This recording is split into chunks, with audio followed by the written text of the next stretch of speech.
everyone, welcome to my channel. I'm Anna. I will be working today with this beautiful collection Sweet Ballet from ScrapBoys. This collection is absolutely perfect for any girly project, and this is what I will share with you today. I will be creating a girly project. I will be creating a chocolate cat. I hope you will find something inspirational on my channel. And if you give me a little bit of maybe shout out, share this video with your friends. Maybe they will also benefit from the tutorials what I'm sharing with you, which will be really appreciated to get connected with your friends and get to know what you fancy on this channel. What else would you like to see in coming videos? I will be starting working on the pocket, which I will stick inside of my base. The measurements of my chocolate folder and the pocket, I can provide you with the details in the description box below if you fancy. However, this video is not very speed up, so you can actually see the measurements what I presented for you. You can also stop the video and reverse it, maybe take a screenshot or just write it down, the measurements what I'm using for this card. So I'm starting with the elements what I will be sticking inside of the folder for this pocket. I'm using the beautiful yellow pattern paper from the collection. You probably don't see much of yellow on this tutorial, but trust me, I'm using the yellow pattern paper from the collection. I don't have a particular good light in my crafty corner in my bedroom to actually pick the color, but that's the color what is actually available from the collection. It's very light, it's very delicate, very pastel, and I really like this collection because it's really in my tones, in pastel colors. So as you can see, I'm starting with assembling the pockets first.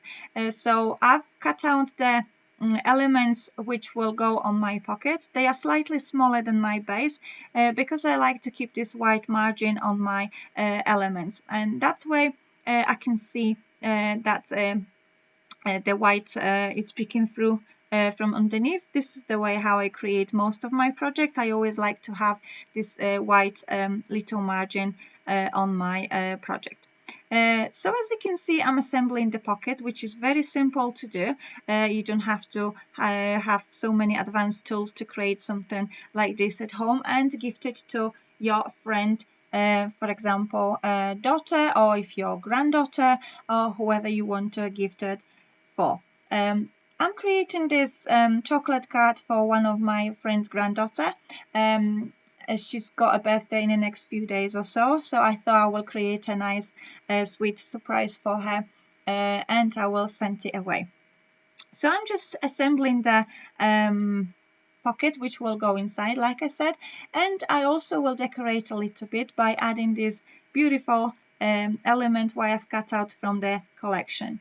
What I like about those elements that they also double-sided, so you can also use them on any 3D projects. For example, they're really perfect to go on your exploding boxes, for example for a tunnel card. That's the idea where you can use them in your projects. So moving on to the top folder of my card base, of my chocolate base. As you can see, I'm attaching ribbon first of my on my base first because I would like to close my card nicely. Therefore, this is the time to stick the ribbon where you can actually knot it nicely, bow, and then your chocolate will not fall off. Now, if you don't want to use the ribbon, the idea it will be used maybe, for example, magnets, where you can actually close nicely your chocolate card. I've used this idea in the few videos before when I was working with ScrapBoys collection and creating a chocolate card for the man. So I can link you that video in the description box below if you fancy checking it out, and maybe you will take that away and maybe create something similar from this collection or maybe from the other collection, because ScrapBoys have so many beautiful collections you can purchase and you can create with. So as you can see, I'm measuring my pieces for the card base, for the chocolate base first. My trimmer is not very sharp anymore, so I have a little bit rough edges, and I'm just using the scissors just to cut it nicely, to just trim them so they look nice, so they're not roughed.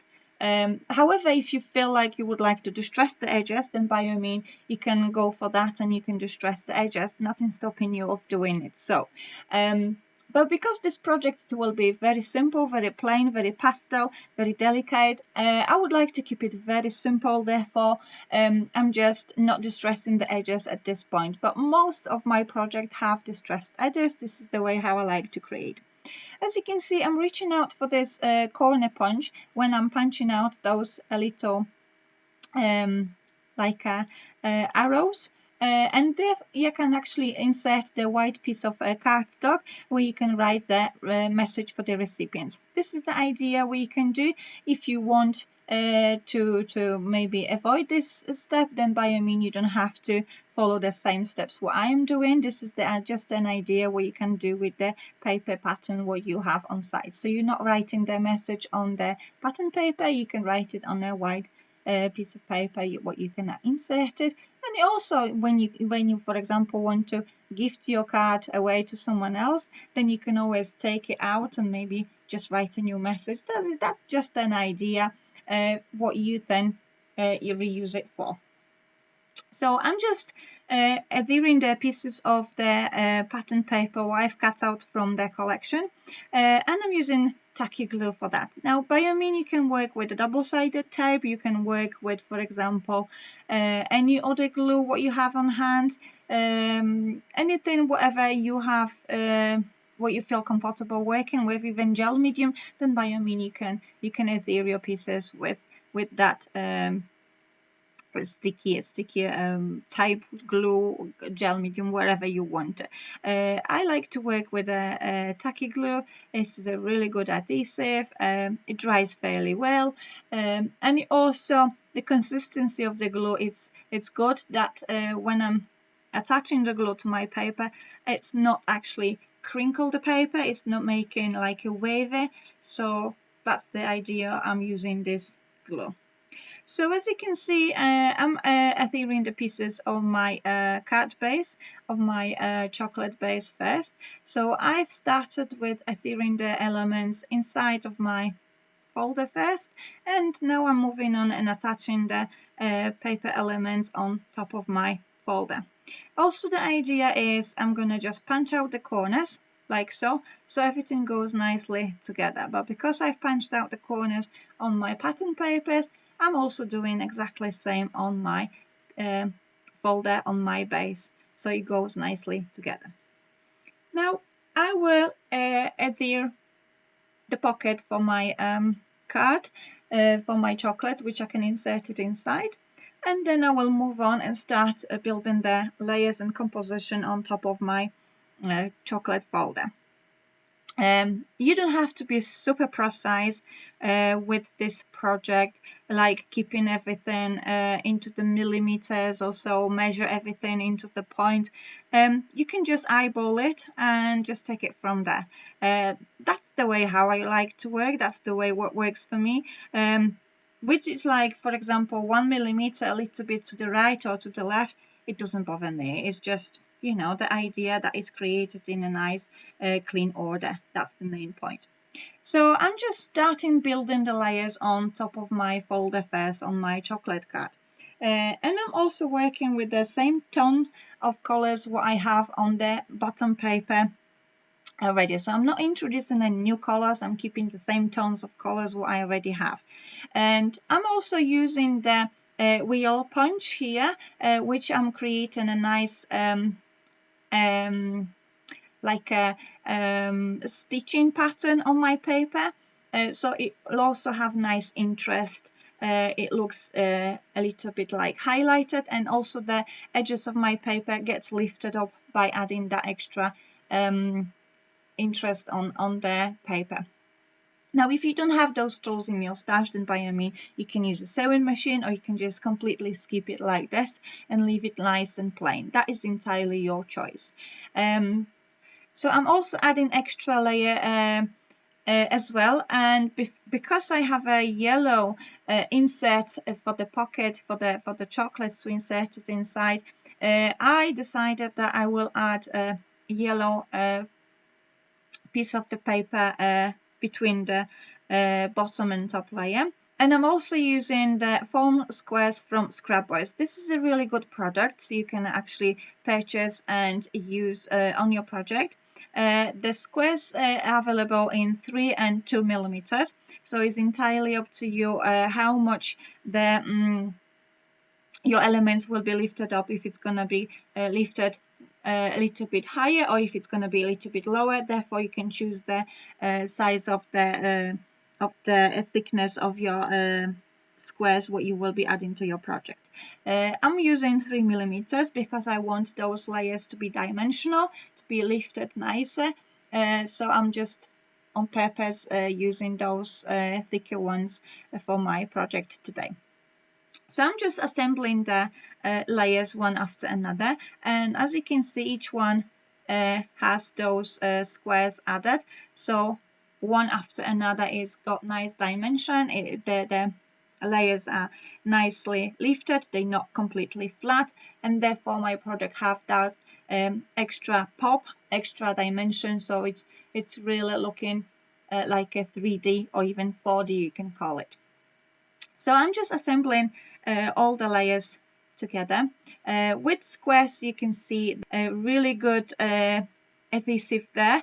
They sticks really well, but because I will be adding extra elements on my composition, I don't want the elements to fall apart, so the layers will get unstick. Therefore, I'm securing a little bit more with the glue. And to break down the pattern paper, so everything is a little bit like, you know, not blending together, I've decided I'm gonna use this white beautiful doily, which I've cut out from Emilia's dies. This is a really good die we can purchase and use on a different project. It's a really good size, which go perfectly for your card making. It goes perfectly for your exploding boxes or something like that, what I'm creating today, like this chocolate card. So I'm using that for this purpose today. I will link you Emilia's eBay shop in the description box below if you fancy shopping any of her dies. She's got beautiful collections of different dies for flower making, for leaves, and also those doilies and some frames. So you can choose whatever applies to yourself.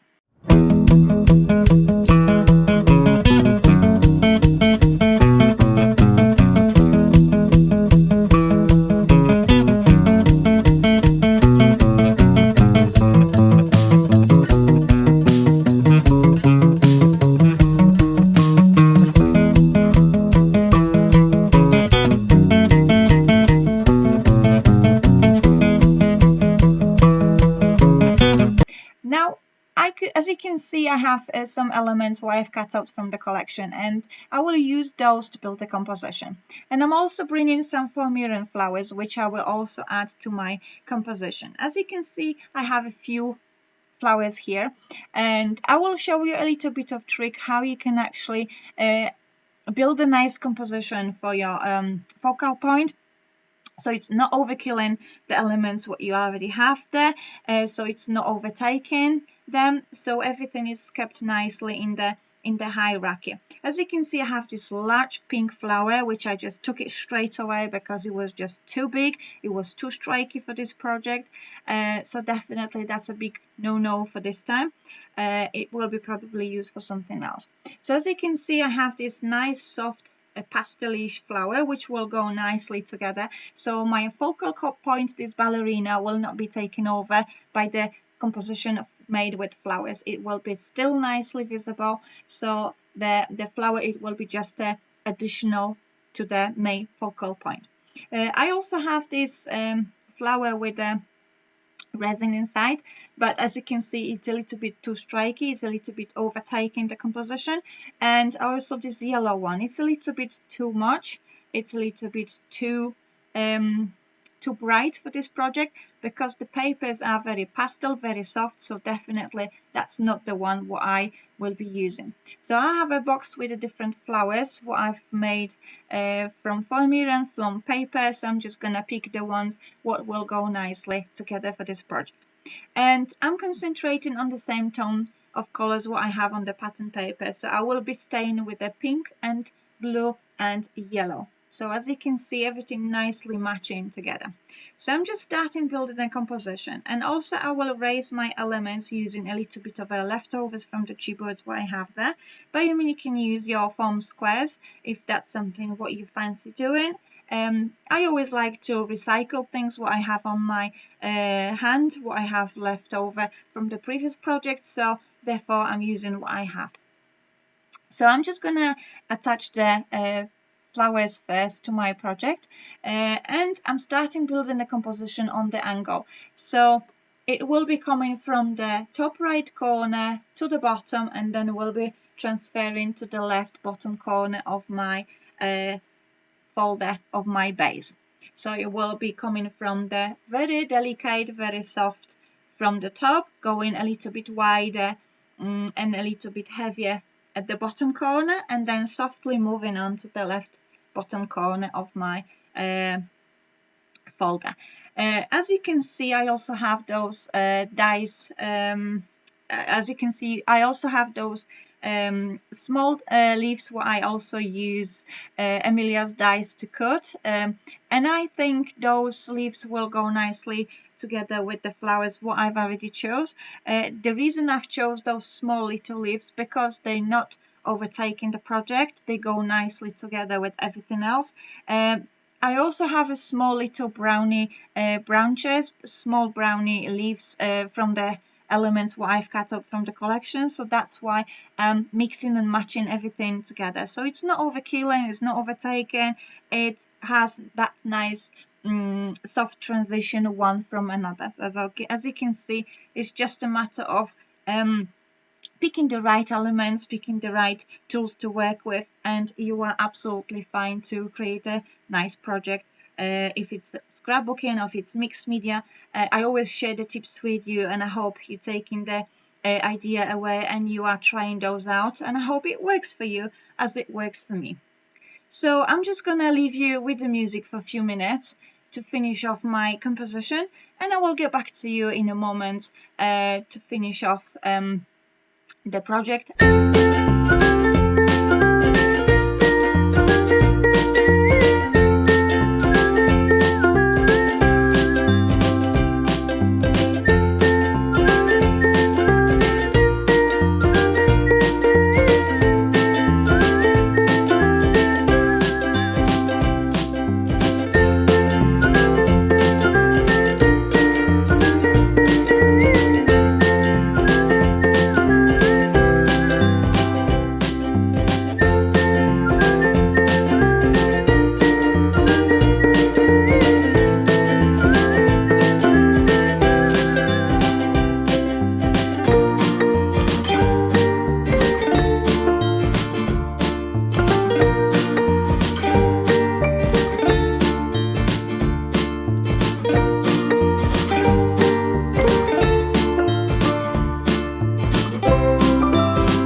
is my chocolate folder. This is my chocolate card, and I can insert the chocolate inside and write a message for my recipient.